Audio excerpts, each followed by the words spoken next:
जात का तासे भक्ति ना होय, जब लग नाता नात जात का तासे भक्ति ना होय, भक्ति करे कोई सुरा कूड़ वर्ण ने खोई। એ હળવા બેગ બોલજો બોલવાનું શું લે તો વિચારવાની વાત ઈ છે કે અસત્ય અજ્ઞાન જે પકડી લીધું છે, દેહ પ્રગટ થયો પછી નાતી જાતિ ને બધું દાવો આવ્યો છે. દેહ પ્રગટ થયો એટલે નાનો મોટાનો દાવો બધો આવ્યો છે. દેહ પ્રગટ થયો એટલે જ્ઞાન અજ્ઞાનનો દાવો આવ્યો છે. હકીકતમાં દેહ પ્રગટ થયો પછી આ બધું લાગ્યું છે. તો પ્રગટ કરવા વાળો આમાં કોણ છે? આ પ્રગટ કરવા વાળો કોણ છે? પરમાત્મા તો આદિ અનાદિનો છે. ઊભું કરવા વાળું મન છે. આ ઊભું કરવા વાળું હોય તો મન છે. મનથી જગત છે. અને મન મહાપુરુષ કે છે મન જો અમન થઈ જાય તો જગત જેવું છે જ નહીં. આ નક્કી વાત છે. મન ઊભું છે એનું જગત ઊભું છે. અને મન જ્યારે વિરામ પામ્યું અને જગત વિરામ પામી ગયું છે, એને નાતી જાતિના દાવા બધા તૂટી જાય છે. એને ધનવાનના દાવા કે કોઈ પણ પ્રકારના દાવા રહેતા ને દાદુ સાહેબ કે છે દાદુ દાવા છોડ દે, બિન દાવે બિન કટ. હે દાદુ કોને કે છે? એના મનને કે છે. હરેક સંતોએ મનને જ સમજાવ્યું છે. મન સમજાવે એ નર મોટા થીરતા પદમાં ઠરિયા. મન જેને સમજાવ્યું છે એ મહાપુરુષ છે. અને મન કી હારે હાર હે, મન કી જીતે જીત. મન મિલાવે રામ કો મન કરાવે ફજીત. મન કી હારે હાર હે, મનથી હારી જશો તો તમારી હાર નિશ્ચિત છે. જન્મ મરણનું ચક્કર ઊભું જ છે. મન કી જીતે જીત, મન જેને જીતું છે એની આગળ જીત જ છે. મન મિલાવે રામ કો મન કરાવે ફજીત. મન રામને મેળવે એવું છે અને મન કરાવે ફજેતી કરાવે વાળું હોય તો મન છે. એટલે મહાપુરુષોએ ખરેખર મનને એક બ્રહ્મનું રૂપ કીધું છે અને એક મન છે ને અધોગતિનો માર્ગ લઈ જાય એવું છે. એકની એક દીકરી હોય હારે જાય એટલે વહુ કહેવાય, અને એકની એક દીકરી બાપના ઘરે રહે તો દીકરી કહેવાય. વાસ્તવમાં એક જ છે, બે છે નહીં. એ મન જો કદાચ વિષયોમાં આનંદ કરે તો અધોગતિ છે ને છે. અને મન જો અમન બની જાય તો પરમ ગતિ છે. એ બ્રહ્મનું રૂપ છે. એટલે મહાપુરુષોએ મન ઉપર બહુ ભાર આપ્યો છે. અને આખું જગત જો બન્યું હોય તો એક મહાપુરુષ કે ચંદા બનાયા, સૂરજ બનાયા. ચંદાને ચિત્ર્યો, સૂર્યને ચિત્ર્યો, જગતને ચિત્ર્યું. और ચિત્રવા વાળો ચિત્રમાં આવ્યો નહીં. ચિત્રવાળો ચિત્રથી ન્યારો, ન્યારો ને ન્યારો. વિચારવાની વાત છે. તમે જો જીવનની અંદર જોશો, જો ચિત્ર દોરતો હોય ને પૂછી જો ચિત્રની અંદર તું છો તો કે છે ના. ચિત્રથી ન્યારો એટલે મન થકી આ બધું બની ગયું છે. આપણી પહેલી ધારા એ હાલે છે કે મનથી આ બધું ઊભું થયું છે. અને એ જો મન જો કદાચ આનંદ એમાં ને એમાં કરે તો બ્રહ્મનું અનુભૂતિ કરે નહીં, પાછું વળે જ નહીં. બહિર્મુખ જે મહાપુરુષ કે છે બહિર્મુખ થયું છે એને વર્તી કહેવા. મનમાંથી જે વિચારો ઉભા થયા છે, વિષયો તરફ જે જાય છે એને જ વર્તીઓ કહે છે. મહાપુરુષે વર્તીના વેગ થયા વેગળા, ઠરવાનું મળ્યું ઠેકાણું. આનંદ અતિ ઘણું, સુખરાનું સુખ સુખ વખાણું. આગળ મહાપુરુષો એક વર્તીના વેગ થયા વેગળા. જો વર્તીના વેગ વેગળા ક્યારે થાય કે જ્યારે સત્ય સમજાય જાય અને પાછી આમ વળી જાય તો એની સુરતા થઈ જાય. અને એની સુરતા થાય એટલે બ્રહ્મ તરફ વળી જાય. જેવી રીતે સવારામ સાહેબ પણ કે કોઈ સુરતા સુગડ સમેટે તો ઘટમાં સાહેબ ભેટે. સુરતા બહિર્મુખ થઈ છે, અંતર્મુખ થઈ જાય તો એને ભગવાન મળે ને મળે. કારણ કે હકીકતની અંદર આ મનુષ્ય દેહ મળ્યો છે ભગવાનના પદને પામવા માટે જ મળ્યો છે. હા ખોટી પૂંજી ભેળી કરવા માટે મળ્યો નથી. ખોટી પૂંજી આજ હોય ને કાલ ના પણ હોય. મહાપુરુષ કહે છે અખૂટ ધન હોય તો પરમાત્માના નિજ નામનું છે, પરમાત્માના સ્વરૂપનું છે. ઈ ધન અખૂટ છે. અને પરિવર્તન ધન હોય તો એને બધી બનાવેલી માયા છે, એ પરિવર્તનશીલ છે. હા ઈ તૈણે કાળે સાચી હોય નહીં, અને તમારા પણ કામની પણ નહીં. વિગતે વાપરવું ઈ બરાબર છે, પણ એમાં જો તમારી સુરતી રહી ગઈ તો અધોગતિને અધોગતિ. મહાપુરુષો ના પાડે છે કે ખરેખર જે વસ્તુને તમારે પામવું છે ત્યાં તમારી સુરતી લગાડ દો. ત્યાં જેની સુરતી લાગી જાત એટલી એમ નામ સુરતી ક્યારેય લાગતી નથી. એનું કારણ છે માધ્યમ સદગુરુ છે. ગુરુ બિન ભવ નિધિ તરહી ન કોઈ, ચાહે બિરંચી શંકર સમ હોય. ગુરુ વિના ભવસાગર કોઈ તરી શકે નહીં. ગુરુ ખરેખર માધ્યમ છે. ગુરુ જ એક જ યુક્તિ એવી કરે છે કે ઈ ઘડીએ જ તમને તમારા સ્વરૂપનું જ્ઞાન થઈ જાય છે. જેને જેને ગુરુ મળ્યા એટલે તરત બોલ્યા છે મેં અબ નહીં મેં આવું, અબ નહીં મેં જાવું, અબ નહીં ધરું કુડા ધ્યાના. રવિ સાહેબ ગુરુ ભાણ પ્રતાપે લખી દીધેલા પરવાના. હવે મારા આવવા જવાનું રહ્યું નથી. એટલે મહાપુરુષ બોલ્યા છે આ પ્રતાપ મારો ગુરુનો છે. કોનો પ્રતાપ છે? જેમ બાપની મિલકત આવી હોય તો આપણે એમ કહ્યું ને અમારા બાપ દાદાની મિલકત છે એના પ્રતાપ છે. એમ આપણને જે પરમ તત્વનું જ્ઞાન થયું છે, જે જ્ઞાન ગુરુ મહારાજે કરાવ્યું છે, પછી બોલે છે હું આવવા જવા વાળો નથી, મારો જન્મ મરણ નથી. અને ઘણી ધારાઓ એવી હાલી રહી છે કે આજ તું ભજન કરે ને કદાચ અમુક ટાઈમે તારી મુક્તિ થશે. આ ધારાઓ ઘણી ચાલે છે, પણ દેતવા ઉપર પગ જાય અને આજ દજાય કે 6 મહિના દજાય વિચારજો તરત જ તો જો સાચો દેતવા હોય તો આજ જ દજાય, નકર તમારે સમજો કોલસા ઉપર હાથ પગ ગયો છે. કોલસા ઉપર પગ ગયો તો 3 કાળ દાજી ન હગો.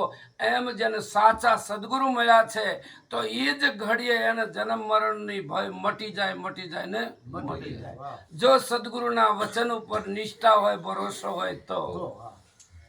સદગુરુ મહારાજ એવું શું કરે છે કે જેના થકી આપણને ઈ જ્ઞાન થઈ જાય છે. સદગુરુ મહારાજની યુક્તિ જે છે તન મન અને ધન શીશ લઈ લે છે. અને આગળ મહાપુરુષે બોલ્યા છે કે તમે તમારું શીશ ઉતારો પાનબાઈ તો તમને રમાડું 52 તન મન ધન ગુરુને આપો તો તમને દેખાડો ગુરુનો દેશ. જે મહાપુરુષ બોલ્યા છે વિચારીને બોલ્યા છે કે તમે તમારું શીશ ઉતારો. શીશ ઉતારવાનું કીધું છે તો મરીને જીવે છે એનો દેશ છે ન્યારો. આ મરીને જે જીવે છે, જેને સદગુરુ મહારાજને બધું સમર્પિત કરી દીધું છે, તન મન ધન અને શીશ અર્પી દીધું છે, આ એનો દેશ છે. ઈ આ દેશને આનંદ કરી રહ્યા છે. એટલે મહાપુરુષે કહે છે કે ખરેખર તમે તમારું શીશ ઉતારો પાનબાઈ તો તમને રમાડું 52 જે 52 તત્વની બહાર પરમ તત્વ પરમાત્માનું ઘર છે. 52 તત્વમાં તો વધારે એક ભગત તો કહે છે ઊઠ હાથમાં સૌ કોઈ રમે. ઊઠ હાથ કોને કહેવાય? એક ઉઠું ઉઠું ને 2 ઉઠા હાથ. એક ઉઠું 3.5 હાથનો થાય.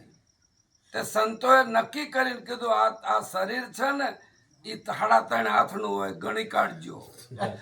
જે આગળ મહાપુરુષો હાથ ભરતા હતા ને એને પૂછી જોજો તો આ શરીર બધાના 3.5 હાથના હોય. એટલે કે છે ઊઠ હાથમાં હવ કોઈ રમે. ઊઠ હાથ એટલે શરીરમાં બધા રમે છે, પણ શરીરની બહાર કોઈ જઈ શકતું નથી. કારણ કે જપ કરો, તપ કરો, હોમ કરો, હવન કરો, વ્રત કરો, ઉપાસના કરો, ધ્યાન કરો, ધારણા કરો, સમાધિ કરો, તો આ શરીરમાં જ બીજે ક્યાંય શરીરમાં. એટલે કે છે ઊઠ હાથમાં સૌ કોઈ રમે. ઊઠ હાથ માંથી બહાર નીકળવાનો આ ખેલ છે. અને ગંગા સતી પણ એમ જ કહે છે તમે તમારું તન મન ધન ગુરુ મહારાજને આપો તો તમને રમાડું 52 તત્વનું આ શરીર બન્યું છે. અહીં ગુરુ મહારાજ જયારે લઈ લે છે અને પછી જે દેવા વાળો નક્કી કરાવે છે 52 ની બહાર છે. ક્યાં છે? 52 ની બહાર છે. એ નક્કી ત્યારે થાય છે. એ નક્કી થઈ જાય પછી એને પછી એવું નથી રહેતું કે જ્યાં જોઈને ઈ જ છે, બીજો કોઈ છે નહીં. એટલે ગુરુ મહારાજની યુક્તિને વિચારજો. ગુરુ મહારાજની યુક્તિ એવી છે, એક બાજુ ગુરુ મહારાજ એમ કે આતું નહીં, આતું નહીં, આતું નહીં, આતું નહીં, આતું નહીં, આતું નહીં. વિચારજો કયું કયું કીધું કે 5 તત્વ એ તું નહીં, 5 તત્વ એ તું નહીં, 3 ગુણ એ તું નહીં, 10 ઇન્દ્રિયો એ તું નહીં, અને 25 પ્રકૃતિ એ પણ તું નહીં. આ મહાપુરુષે પેલા બધું આતું નહીં, આતું નહીં, આતું નહીં બધું કીધું. કારણ કે આ નક્કી કરાવવા માટે એક બાજુ બધી બાદબાકી કરાવી છે. એક મહાપુરુષ પણ બોલે છે કે આજ સખી આનંદ છે, આનંદની હેલિયા હરિમુખ જોઈને હું થઈ ગેલી. મહાપુરુષને જ્યારે નક્કી થાય ત્યારે જ બોલે છે, ઈશ્વર બોલતા નથી. પહેલા કીધું આતું નહીં, આતું નહીં. તેજ પવન ને પૃથ્વી અનહળ ને આંબુ, પાંચેને શૂન્યમાં સંભાવે વહે રહે શંભુ. પાંચેને શૂન્યમાં ગુરુ મહારાજે લઈ લીધા. પછી જે દેવા વાળો રહ્યો છે એ શંભુ છે એમ કે છે. એટલે મહાપુરુષની વાત વિચારવાની છે. પછી ઘણી વખત એકલા નિર્ગુણના જ વાત કરતા હોય છે. તો મહાપુરુષ નિર્ગુણની નથી કહેતા. તુલસીદાસ મહાત્મા નિર્ગુણ સગુણને કોકને પૂછવામાં આવ્યું કે તમે ખરેખર સાકાર રામને ભજો છો કે નિરાકારને ભજો છો?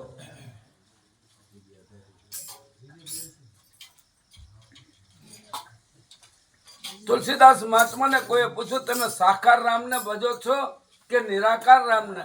કે મારા મનમાં જે આવે એને હું ભજું છું. હું કીધું મારા મનમાં જે આવે એને ભજું છું. તુલસીદાસ મહાત્મા આખી જિંદગી રામના સગુણના વર્ણન કર્યું છે, પણ એક ઓલામાં બોલે પદ બિન ચલહી સુનહી બિન કાના, કર બિન કરહી કર્મ વિધિ નાના, આનંદ રહિત સકલ રસ ભોગી, બિન બાની બખતા બળ જોગી, તન બિન પરસ નયન બિન દેખા, ગ્રસઈ ધાણ બિન બાસ બસૈસા, ऐसी અવલૌકિક કરણી જાસુ જાય નહીં વર્ણવી. મહાપુરુષ કે છે પદ બિન ચલહી સુનહી બિન કાના. પદ એટલે પગ વિના હાલે હે. મારો રામ એવો છે કે પગ વિના હાલે છે. કારણ કે પગમાં ઈ હોય છે, ઈ પગ વિના હાલે છે. પગમાં ઈ જ હોય છે.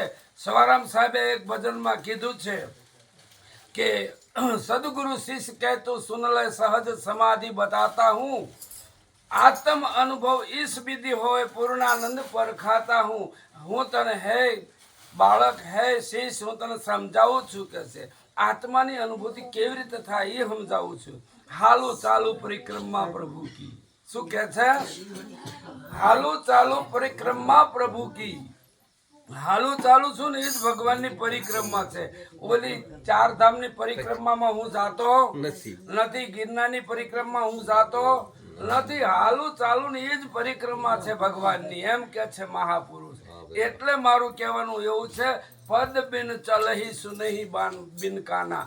કાનમાં રેન ઈ જ સાંભળી રહ્યો છે, એના સિવાય બાપુ સંભળાય નહીં. કાનમાં રેન ઈ જ સાંભળી રહ્યો છે, એના સિવાય સંભળાય નહીં. એટલે કે પદ બિન ચલહી સુનહી બિન કાના, કર બિન કરહી કર્મ વિધિ નાના. હાથમાં રહીને જ બધા કર્મ એ જ કરાવે છે, બાકી હાથ ઉભો થાય નહીં. એટલે મહાપુરુષ ના પર હાથ કર બિન કરહી કર્મ વિધિ નાના, આનંદ રહિત સકલ રસ ભોગી, જીભ વિના બધા રસ ચાખે છે. આનંદ રહિત સકલ રસ ભોગી, બિનુ બાની બખતા બળ જોગી. વક્તા છે કે છે એને વાણી છે નહીં પણ મોટો વક્તા છે. એટલે મહાપુરુષ કે છે બિન બાની બખતા બળ જોગી, તન બિન પરસ તન વિના સ્પર્શ કરી શકે છે, નયન વિના દેખા નયન વિના જોઈ શકાય છે. તમે સદગુરુએ જો ઈશારો કર્યો હોય તો નયન વિના તમે ભગવાનને નક્કી કરી શકો છો. આ આંખે ભગવાન કે નહીં દેખાય એમ કીધું છે. શું કીધું છે? આંખે ભગવાન નહીં દેખાય. કૃષ્ણ ના પડે છે હે અર્જુન તારે આંખે મને જોવો હોય ને તો હું નહીં દેખાવ, કારણ કે આંખે મારી માયા દેખાય. હું દેખાય માયા માયાની ઓથે પરમાત્મા છુપાયેલો છે. એ ગુરુગમ આંખ મળે ને તો દેખાય દેખાય નક્કી વાત છે.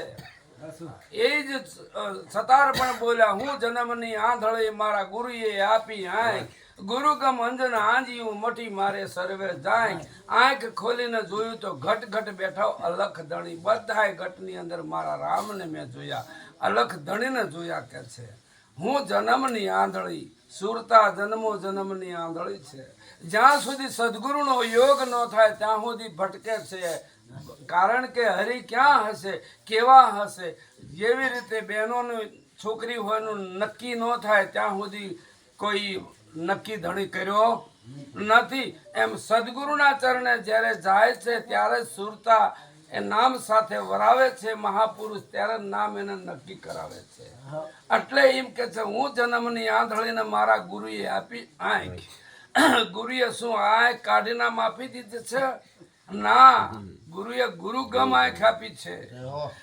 ગુરુગમ અંજન આજીઓને મટી સર્વે જાય. આંખ ખોલીને દેખ્યું તો ઘટ ઘટ બેઠા અલગ ધણી. જ્યાં ગુરુની આંખ મળી, જોજો તમે વિચારજો, આ આંખ જો ચડી હોય ને ગુરુની તો જ અલગ ધણી દેખાય, નકર દેખાય નહીં. ગુરુ મહારાજે તન મન ધન શીશ લીધું, પછી એનું શીશ ચડાવ્યું જ નથી, ગુરુનું જ શીશ ચડ્યું છે.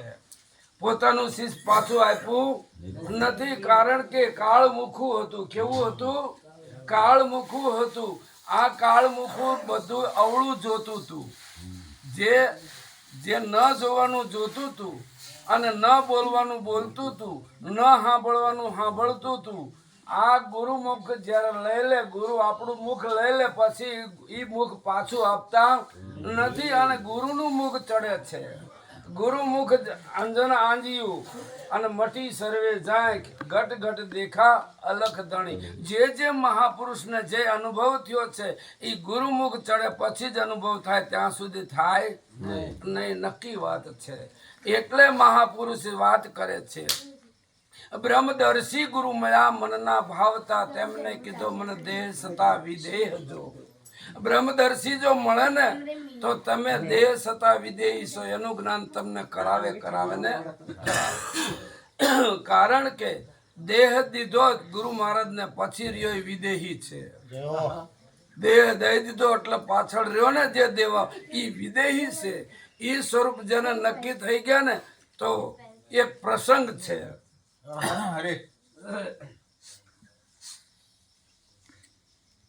રામાયણનો એક પ્રસંગ છે. પ્રસંગની અંદર કે લખનજીને બધાય કહેવા માંડ્યા, જનકના બધાય કે અમારા રાજા જનક રાજા એટલા ભોળા છે ને એની વાત જ જવા દો. કે તો કે કાં? તો કે આ કે વિદેહીને પરણાવી દીધા. કેવાને પરણાવ્યા? વિદેહીને. દેહ વિનાને પરણાવ્યા. કે એવા ભોળા છે. પછી જનક આ વસ્તુ લખણ સાંભળી ગયા તો કે અમારો રામ વિદેહી છે અને તમારી જાનકી જો દેહીને ક્યારે દેહી પરણે નહીં, વિદેહીને જ વિદેહી પરણે, એમ કે છે. તમારી જાનકી પણ વિદેહી છે અને જનક કે જનક પણ વિદેહી છે. આ દેહીને કરે સંબંધ થાય નહીં, વિદેહીને વિદેહીનો સંબંધ થાય, દેહીને દેહીનો સંબંધ થાય. એટલે મહાપુરુષની વાત છે કે ખરેખર બ્રહ્મદર્શી ગુરુ મળ્યા મનના ભાવતા, તેમને કીધો મને દેહ સતા વિદેહ જો. હું મારું સમાઈ ગયું મનની માનતા, ચિત્તથી ટળી ગયું ધન સુત દારાને ગ્રહજો. જે મિથ્યા વસ્તુ હતી, મિથ્યા પકડાયેલું હતું, એ ગુરુ મહારાજ આપણને છોડાવી દે છે. ગુરુ મહારાજ શું કરે છે? મિથ્યા પકડેલું છે, હકીકતમાં સાચું પકડ્યું નથી. સાચું પકડાવે છે પછી જ તે. અને ગુરુ મહારાજના ચરણે જાઓ પછી જ જીવન જીવવાની કળા આવે છે. એ સિવાય તમારી કળા ક્યારે આવતી નથી. કારણ કે જેટલો સમય ગયો, અમારા માડી રહ્યા ને, એમ એક માડી હતા. માડીને કોઈએ પૂછ્યું કે માડી તમારી ઉંમર કેટલા વર્ષની? તો માડી કે મારી ઉંમર 15 વર્ષની. શું કીધું? મારી ઉંમર 15 વર્ષના છોકરાઓ દાંત કાઢવા માંડ્યા કે આ માજી કે ગાંડા થઈ ગયા લાગે છે કે 80 વર્ષના ને કે 15 વર્ષના છે. તો કે માડી તમે તો આમ લાગો છો તો ઉંમર લાયક. તો કે વાત તમારી સાચી છે, મારે 80 વર્ષ થયા પણ ગુરુ મળ્યાની 15 વર્ષ થયા. કેટલા વર્ષ? 15 વર્ષ. આ 15 વર્ષથી જ્ઞાન મળ્યું છે એટલે મારી ઉંમર 15 વર્ષની થઈ છે. આગળના બધા ગયા મારા પાણીમાં. ક્યાંય ગયા? પાણીમાં. જ્યાં સુધી ગુરુનો યોગ ન થાય ત્યાં સુધી ગમે એટલા આગળ તમે જીવન જીવ્યા હોય એ બધું પાણીમાં જાય. કારણ કે અખાને 53 વર્ષે ગુરુ મળ્યા છે. કવિ અખો બોલ્યો છો, તિલક કરતા કે 53 થયા, જપ માળાના નાકા ગયા, તીર્થ કરી થાક્યા ચરણ, તોય નો પોગ્યો હરિના ચરણ. આ એના અનુભવની વાત બોલે છે. તિલક કરતા કરતા કે 53 વર્ષ વીતી ગયા. કારણ કે કોઈ ક્રિયામાં ભગવાન આવે એવો નથી એટલે મહાપુરુષો ના પાડે છે. અને રામાયણમાં પણ કહે છે કે હે અર્જુન, હું જપથી તપથી હોમથી હવનથી વ્રતથી કોઈ રીતે મળવા સમર્થ નથી. તો આપણે વિચારવાનું જે જે કરતા હોય, જપ તપ હોમ હવનથી તમે ગોતવા માંડો છો તો મેળ પડશે નહીં. કારણ કે જપ તપ ને હોમ હવન ને એ બધા નીચા છે. સૂર્ય આગળ દીવો કરવા જેવું છે. કેવું છે? સૂર્ય ઉગ્યો હોય ને એની સામે દીવો કરો તો દીવાની શું કિંમત હોય? કહો. પ્રકાશ પડે? ન પડે. એમ આપણે આનેથી ભગવાનને ગોતવા નીકળ્યા છીએ, મેળ પડે એવો નથી. મહાપુરુષ ના પાડે છે. કહો ભક્તિ કવન પ્રિયાસા, યોગ ન મખ જપ તપ ઉપવાસા. આ રામાયણ નું સૂત્ર છે. કહો ભક્તિ કવન પ્રિયાસા, ભક્તિ માટે કોઈ પ્રયાસ કરવાની જરૂર નથી. ન જપ તપ ઉપવાસ, ન મખ કહેતા દાન, ન મખ જપ તપ ઉપવાસા, સરળ સ્વભાવ ન મન કુટિલાઈ, જથા લાભ સંતોષ સદાઈ. ભક્તિ માટે ખાલી તમારે નિરાળું નિર્મળ તમારું મન બનાવવાનું છે.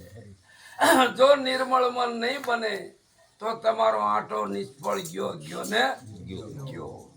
નિર્મળ મન કોને કહેવાય? કે એક જ અજ્ઞાન મનની અંદર પડ્યું છે.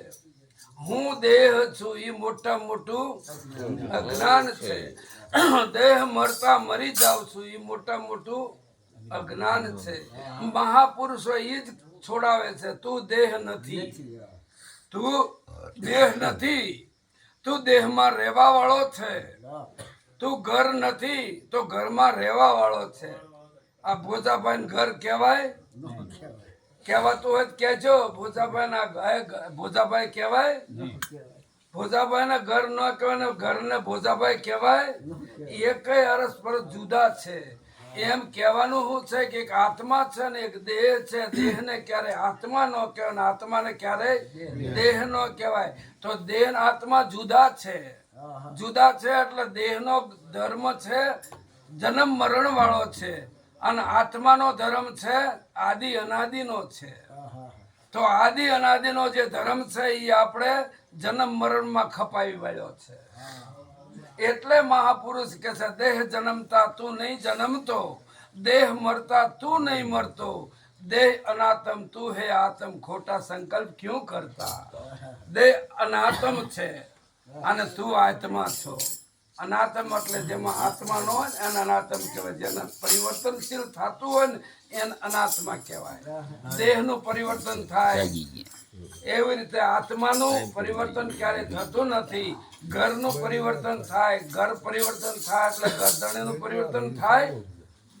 ક્યારે ન થાય. ઘરને લૂણો લાગે, ઘરધણીને ક્યારે લૂણો લાગતો નથી. એવી રીતે આ શરીર છે અને શરીરમાં રહેવા વાળાનો કોઈ બગાડ થતો નથી. અને એ જો આરોપ આપણે લઈ લીધો છે, શું થયું છે? આરોપ લીધો છે, દેહનો આરોપ લઈ લીધો છે આત્માએ કે જીવે, એટલે અજ્ઞાન થયું છે. એટલે અજ્ઞાનના કારણે પોતે ભાષે છે કે હું જન્મું છું હું મરું છું. સદગુરુ મહારાજ એ જ બાદ બાકી કરાવીને કહે છે તું જન્મતો નથી, તાર મરવાનું હોય નહીં. આટલું બોલી મારી વાણી વિરામ કરું. સદગુરુ મહારાજ.